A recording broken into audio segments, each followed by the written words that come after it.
Dear student, JPSC digital study में आपका स्वागत है। आज 12th हिस्ट्री के अंतर्गत हम लोग बौद्ध धर्म के 4 आर्य सत्य और अष्टांगिक मार्ग के संदर्भ में अध्ययन करेंगे।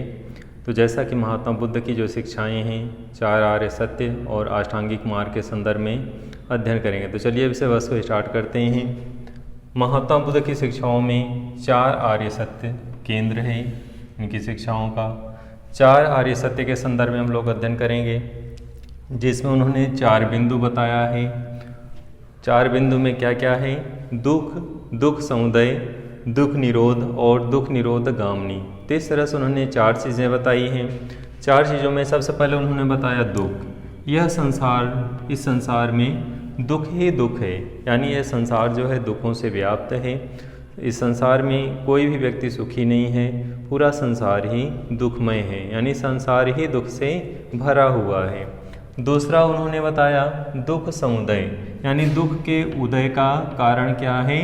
तृष्णा है, हमारी इच्छाएं हैं। मानव की जो इच्छाएं हैं, मानव जो इच्छाएं करता है कि हमें ये चीज़ मिल जाए या हमारे पास ये चीज़ नहीं है, तो इन चीज़ों का जो उदय हो रहा है दुखों का, उसका कारण क्या है? तृष्णा है, हमारी इच्छाएं हैं, हमारी अनंत इच्छाएं हैं, और ये इच्छाएं ही हमें दुख प्रदान कर रही हैं। दुखों का यही उदय हो रहा है। अगर हमें इच्छाएं ना हो तो दुखों का उदय ही ना हो। तो ये उन्होंने क्या बताया कि दुखों की इच्छाओं का जो उदय हो रहा है किसके कारण हो रहा है? मनुष्य की इच्छाओं के कारण है। व्यक्ति की इच्छाएं ही उसे, उसके अंदर दुख का उदय करती हैं। यानी अगर इच्छाएं ना हो तो व्यक्ति के अंदर दुख आए ही ना। तो इस तरह से उन्होंने दुख समुदय अर्थात दुख का कारण उन्होंने क्या बताया? तृष्णा को बताया, इच्छाओं को बताया। अगला है दुख निरोध।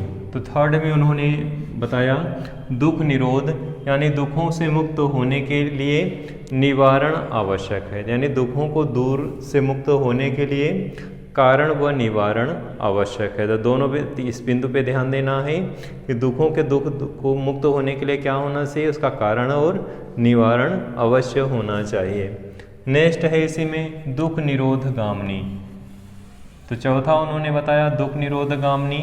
दुखों को दूर करने के लिए उन्होंने अष्टांगिक मार्ग बताए, यानी जो व्यक्ति के अंदर जो दुख है, व्यक्ति के पास इन दुखों से मुक्ति मिल सकती है, और इसके लिए उन्होंने अष्टांगिक मार्ग बताए। 8 प्रकार के पथ या मार्ग बताए जिस पर चल कर के व्यक्ति अपने दुखों को दूर कर सकता है। ये जो है 4 आर्य सत्य थे जो उनकी शिक्षाओं के केंद्र बिंदु थे।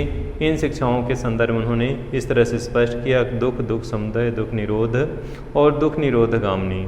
इसी क्रम में उन्होंने अपने व्यक्ति के दुखों को दूर करने के लिए उन्होंने अष्टांगिक मार्ग का नाम दिया। अष्टांगिक मार्ग में उन्होंने 8 चीज़ें बताई। पहला है सम्यक दृष्टि, दूसरा है सम्यक संकल्प, तीसरा है सम्यक वचन, फोर्थ है चौथा सम्यक कर्म, 5वां है सम्यक आजीविका, और छठा है सम्यक व्यायाम, 7वां है सम्यक स्मृति, और 8वां है सम्यक समाधि। तो फर्स्ट में है जैसा कि इसमें सम्यक दृष्टि है। इच्छा के कारण ही संसार में दुख व्यापक है। जो व्यक्ति इच्छाएं रखता है, व्यक्ति विभिन्न प्रकार की अनंत इच्छाएं व्यक्ति में होती हैं। इस संसार में भौतिक सुख सुविधाओं के लिए अपनी अनंत इच्छाओं को पाल करके रखता है कि हमें ये भौतिक सुख सुविधाएं प्राप्त हो जाएं। अगर उसे मिल जाएगा तो हमारी समस्याओं का निदान हो जाएगा, लेकिन उसकी ऐसी भूल है तो व्यक्ति की जो इच्छाएं हैं वही उसके लिए दुख प्रदान करती हैं, वही उसके दुख का कारण बनती हैं। अगर व्यक्ति अनंत इच्छाएँ जो रखता है, वे इच्छाएँ अगर ना रखे तो उसे कोई भी किसी भी प्रकार का दुख उसके आसपास नहीं रहेगा। तो व्यक्ति की जो इच्छाएं होती हैं भौतिक सुख सुविधाओं को प्राप्त करने के लिए, वही दुखों का क्या बनती हैं? कारण बनती हैं। तो यहाँ पर उन्होंने स्पष्ट किया कि इच्छा के कारण ही इस संसार में जो व्याप्त है वो दुख व्याप्त है। यानी संसार में व्यक्ति इच्छा करता है, इसी के कारण इस संसार में यह संसार जो है दुखों से भरा हुआ है। अगला उन्होंने बताया सम्यक संकल्प। दूसरा पद उन्होंने बताया सम्यक संकल्प। इसके अंतर्गत क्या स्पष्ट किया कि मानवता को प्यार करना चाहिए और दूसरे को प्रसन्न करना चाहिए। व्यक्ति को इस तरह से संकल्प लेना चाहिए, हम अपने अंदर जो है प्रेम की भावना को उत्पन्न करेंगे और इस संसार को प्रेम करेंगे, दूसरे को कष्ट नहीं देंगे, इस संकल्प के साथ जीवन व्यतीत करेंगे। तो इससे क्या होता है, मानवता, भाईचारा, सदाचार, नैतिकता, विविध प्रकार के मूल्यों का संचार लोगों के अंदर स्वयं में भी होगा और दूसरे के अंदर भी होगा। तो जब इन गुणों का विकास होगा तो व्यक्ति के अंदर भी इन गुणों का विकास होगा, और व्यक्ति जब अपने अंदर ये गुण विकसित कर लेगा तो अपने गुणों से दूसरों को भी प्रभावित करेगा, तो दूसरा भी व्यक्ति इसके संपर्क में आएगा और ऐसे में उस व्यक्ति के अंदर कुछ न कुछ मूल्य विकसित होंगे। तो यहाँ पे उन्होंने इस तरह से संकल्प लेने की बात कही कि व्यक्ति जो है इन मार्ग पे संकल्प लेते हुए मानवता को प्यार करना सीखे या करे और दूसरे को प्रसन्न रखे। तो इस तरह से संकल्प लेकर के इस पथ पे चलने से व्यक्ति के दुखों का कारण समाप्त हो जाएगा। व्यक्ति के अंदर जो दुख है, जो दुख से भरा हुआ व्यक्ति है, वो क्या हो जाएगा, दूर हो जाएगा। इसी क्रम में आगे बढ़ते हैं। उन्होंने सम्यक वचन, तीसरा उन्होंने बताया सम्यक वचन।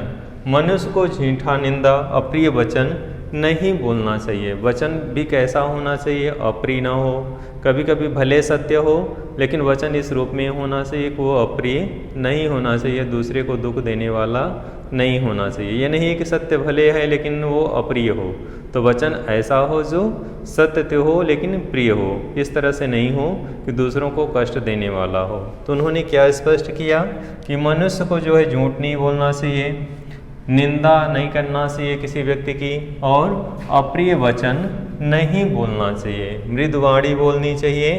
तो इस तरह से सम्यक वचन के अंतर्गत इन चीज़ों को स्पष्ट किया कि व्यक्ति को जो है सत्य बोलना चाहिए, मृदुवाणी बोलनी चाहिए, संयम तरीके से बोलना चाहिए, और किसी भी तरीके से ऐसा नहीं शब्दों का प्रयोग करना चाहिए जिससे दूसरों को कष्ट प्राप्त हो।